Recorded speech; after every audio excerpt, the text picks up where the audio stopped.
حضرت سیدنا ابو ایوب انصاری رضی اللہ تعالیٰ عنہ حدیث روایت کرتے ہیں کہ ایک دیہاتی نے رسول اکرم نور مجسم صلی اللہ علیہ وسلم کی بارگاہ اقدس میں عرض کی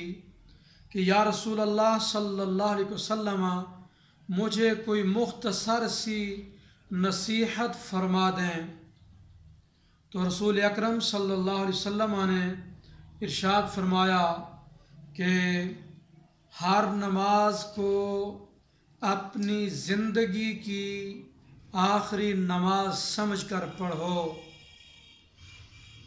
اور کوئی ایسی بات نہ کرو کہ جس کی وجہ سے بعد میں شرمندگی ہو، بعد میں پریشانی کا سامنا کرنا پڑ جائے، اور لوگوں کے مال سے امید مت لگانا۔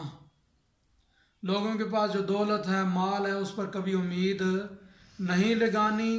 اور ہر نماز کو آخری نماز سمجھ کر پڑھو۔